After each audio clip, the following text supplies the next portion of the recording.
I can do it all, I will never fall. It's the Renaissance, you know that I got the mother sauce, man. You know I'm the boss, I know what it costs. Have you ever lost? I'm so versatile, yeah, I'm a Renaissance, man. I can do it all, I will never fall. It's the Renaissance, you know that I got the mother sauce, man. You know I'm the boss, I know what it costs. Have you ever lost? I'm so versatile, yeah, I'm a Renaissance, man.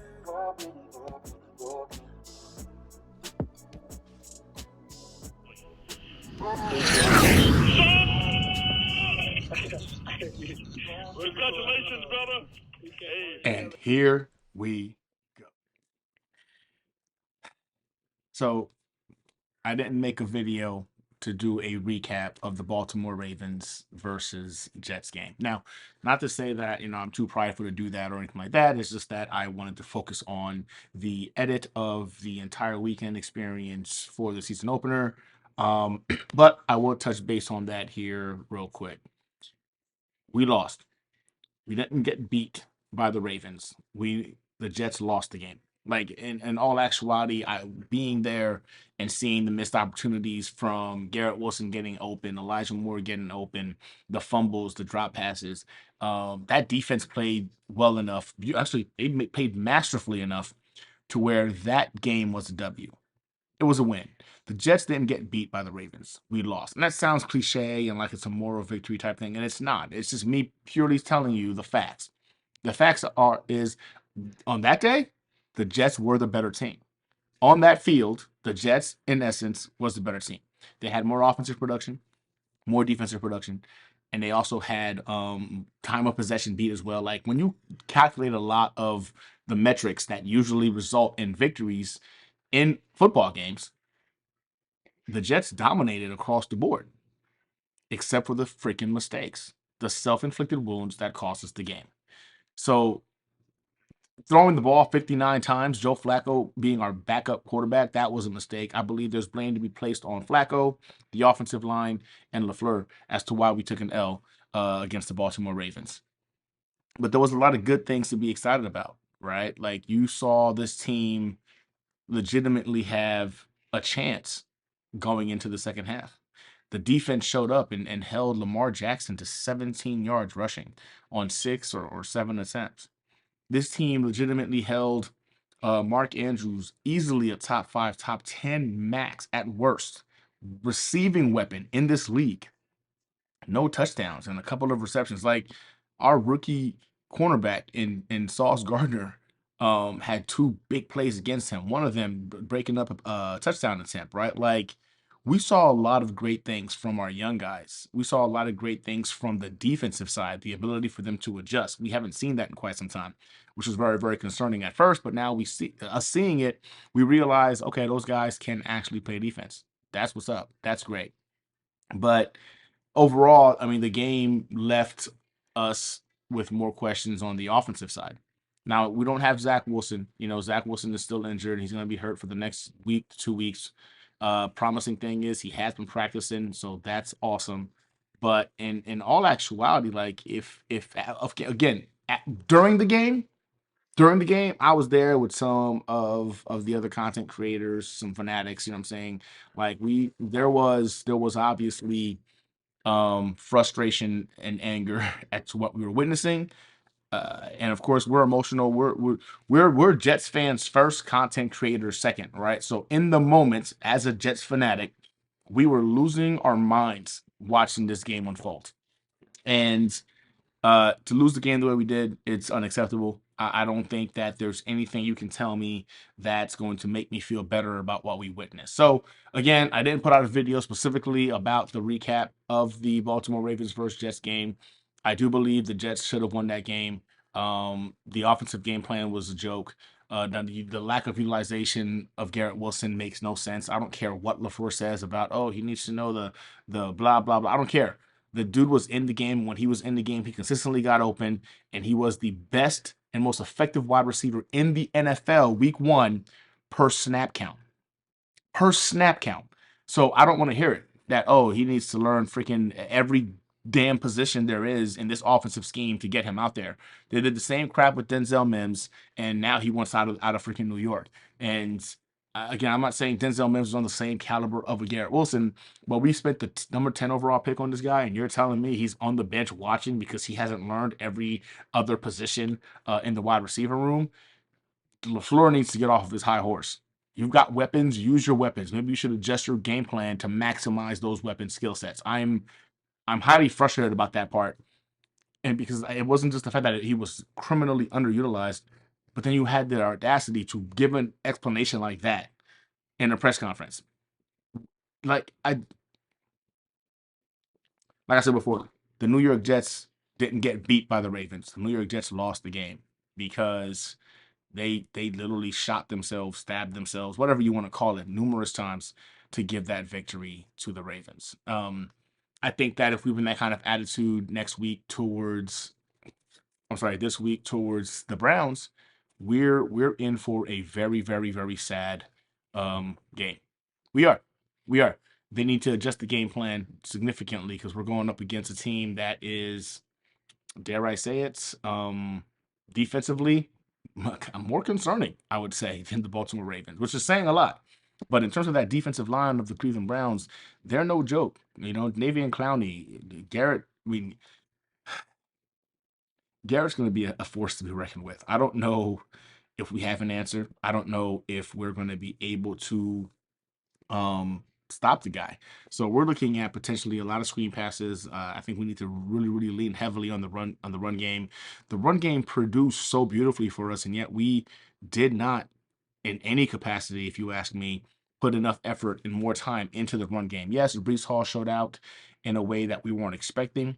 The fumble, the drop pass, like that was very un-Brees like. But we saw in Michael Carter that, man, he had the pulse of that game. He understood exactly what needed to be done. He understood the assignment and he balled out.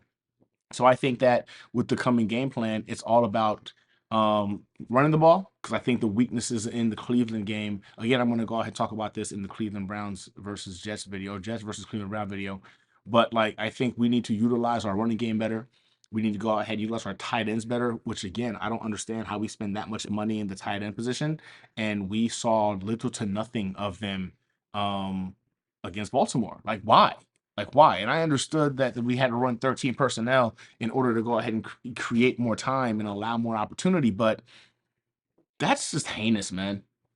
It was a heinous performance, and again, you can really look at the game and you can go back. I love the all 22 film aspect, by the way. Like if you're a Jets fanatic or a content creator and you have not yet gotten that, do yourself a favor and get it.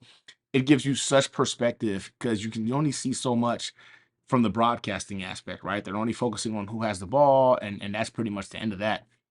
Being at the game, I did happen to see how wide open Elijah Moore got. Like it was almost too easy. But then watching the all 22 film, I was able to then see like, man, Garrett Wilson, there was numerous opportunities lost because Joe Flacco cannot extend a play to save his life. I understand the offensive line was definitely a travesty. They were a liability. But Joe Flacco being a statue, being incapable of movement in the pocket, was also not a walk in the park. He does not get a pass on this. Um, the focuses of going after our guy Garrett Wilson, who made something out of nothing because he didn't get the extra freaking couple of inches necessary for a first down. Bro, like this offense was a joke. Garrett Wilson gave the fan base something to be excited about. Michael Carter gave the fan base something to be excited about. I saw an edit not too long ago that said that week one, we had the most wide receivers that had 3 receptions or more. I think in terms of wide receiver production, the New York Jets were kind of like leading right now in terms of multiple individuals who had 3 receptions or more. Right? Um, I, the talent is obviously there. Like, so one thing I can say is this: the talent is obviously there because Garrett Wilson put put the Baltimore Ravens secondary on skates. We're talking about a Pro Bowl caliber secondary had no answer for Garrett Wilson. He put them dudes on skates that game. But Joe Flacco couldn't get the ball to him. I count one time that there was a touchdown missed, and I know the Buffalo Jet fan counted another one. I'd have to go back and watch that one. I'm not too sure which one that I missed, but he says there's two, and I believe that's the case because Garrett Wilson got open at will. Elijah Moore got open at will. It was just a matter of having a quarterback back there that could just extend the play just a smidge to go ahead and make it work out. So the Jets lost. We lost.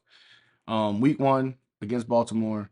We should have won the game, which makes it more frustrating, but we lost. And now I guess it's just a matter of moving on to week 2. Like, I'm not going to stay on this and continue to harp on it. A lot of mistakes were made. We had some positives. We saw that, DJ Reed and Sauce Gardner, I think those guys are going to be a dominant duo. Jordan Whitehead, a force, the running game, you can tell was able to go ahead and get stuffed out by Quan Alexander, Whitehead, even Quincy Williams also showed out. Quinton Williams, man, he's going for that big contract. It looks like he's ready to get paid. And hopefully, maybe this is it. This is the year he needed for him to go ahead and put it all together. He's got talent to his left and to his right. He's going to go ahead and put it all together. We also saw our boy Jermaine Johnson get his first sack. I thought that was freaking awesome. And so there was a lot of good, man. And some people were freaking out because, oh my God, Carl Lawson didn't do anything. Carl Lawson did a lot. Like, Carl Lawson was asked to play defensive football. I'm sorry, disciplined football to go ahead and contain Lamar Jackson. I was actually interacting with one of the people on Twitter saying, like, oh, maybe Lamar just didn't run. That's why it was like, no, Lamar didn't just decide he's going to change his game plan up and not run. Lamar couldn't run. The way Lamar Jackson's running ability works, it's not based off of, yes, it's based off of designed run plays. But a lot of those designed run plays come off of QB options. And a lot of times, Lamar can only impact or choose that route based off of broken containment. Yo, the Jets played their scheme to a T. Like, if we had even average quarterback play, even average like offensive line play, the Jets win that game, and I don't think it's close. Like I legitimately think the Jets could have won that game by 2 scores if when our special teams decided they wanted to show up, and if our offensive line started to show up. The defense played that good to where they were able to contain Lamar Jackson and Mark Andrews in historical sense, because it's never been done before in terms of how much those 2 weapons were diminished in this game. I know it's week 1, and I know it's week 1. I'm not going to go ahead and just get hyped that we still lost. 0-1. That's the record, right? At the end of the day, it took 2 big plays. That's the big difference of winning and losing. Even though we outperformed the Ravens across the board, they had 2 explosive plays. Those 2 explosive plays resulted in touchdown passes that allowed us to be out of the game, right? So I'm not saying it's nothing, but it's something to know that, like snap for snap, the New York Jets outplayed the Baltimore Ravens like it was easy. But an L's an L. That's what we got. And unless LaFleur figures out his play calling scheme, I don't know if he was on the sideline, but he needs to get back in the booth if that's the case, because the sideline thing does not work for LaFleur. Our offensive line needs to freaking figure it out. Laken Tomlinson was a huge liability, which kind of surprised me. I did not expect him to play the way that he did. So hopefully that gets changed out. Joe Flacco was a statue, so let's not expect him to run. I mean, the guy made 1 run play. We're sitting there in the stadium looking at it, and I thought, wow, look at him. He got wheels now. He's making moves. He got a first down, longest run play I've ever seen by Joe Flacco, probably, man, just to lose a yard. I remember looking up the scoreboard, and I was like, oh, we were just at 2nd and 16. Now I'm saying we're at 3rd and 17. That don't sound right. That's the level of athleticism that we're dealing with in Joe Flacco. So we got a tall order ahead of us, man. I really thought the Ravens were going to be a win for us. I thought that one we could come in, sneak a win, just based off of the fact that those guys have had really no time to gel and mesh in the preseason. We have, or so I thought, but our offensive line obviously needs some more gelling, and we need Zach Wilson back as soon as possible. So, week 1, Jets lose. We're 0-1. Now we're going into week 2 versus the Cleveland Browns, who had a pretty impressive defensive performance from the defensive front. Are they beatable? Are they not? You know what? Find out on my next video. Yeah. So, till next time, go Jets.